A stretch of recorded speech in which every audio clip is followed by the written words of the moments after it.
เบิ่งเขากำลังงามแล้วได้น้ำขึ้นมาท่วมแล้วพี่น้องเอ้ยเขาปีนี้ว่าขัดอยู่ปีกายกับท่วมยังพอได้เกี่ยวได้เล็บแต่ว่าปีนี้มันสิเป็นจังไดกำลังขึ้นได้น้ำนี่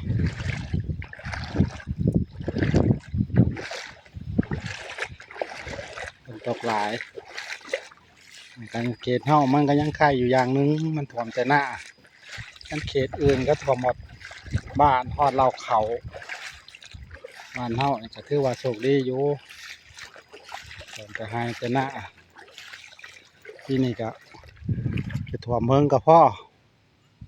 พอได้เกี่ยวได้เล่มน้ำแน่เขางามปีนี้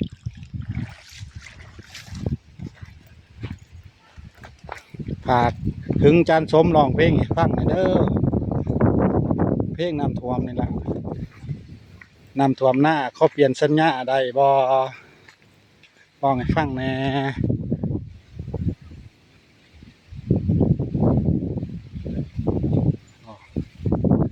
เขาใส่หม้องเขาดัดไม่ได้ปลาขาย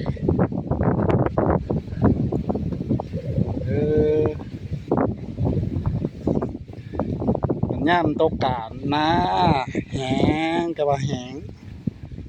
ก็สิได้กาได้หาสูบน้ำมาใส่ตกแล้วก็แหงอีกสูบน้ำใส่อีกดำเหมือนใครแน่ฝนเล็งตลอดยังมาท่วมปีนี้ท่วม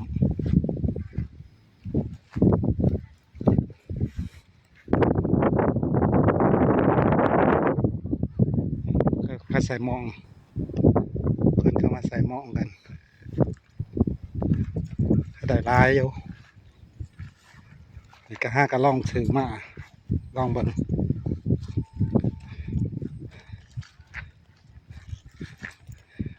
การบ่ลงง่ายอยู่ปีนี้น้ำมันนิ่งน้ำคลองปีกายมันน้ำไหลอันนี้บ่ได้ไหลเลยน้ำเทไหลปีนี้บ่ได้ไหลนิ่งน้ำคลองอยู่รอเบิ่งหน้าบ่ได้เอาหน้ามา2 มื้อน้ำท่วม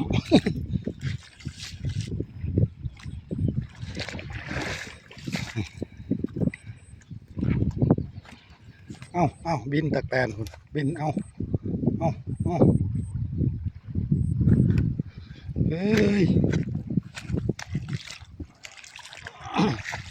กิโลกอะไรเข้าไปขุดไปจับอะไร2-300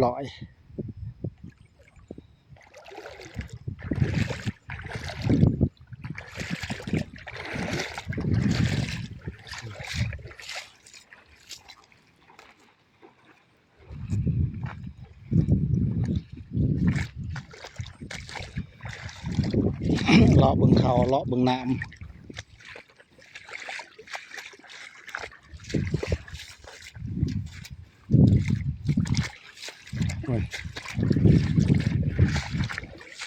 น้ำนี่ยังขึ้นเลยนะเนี่ยเบิ่งทางเที่ยวขี่เหือถึงจะไปได้ท่วม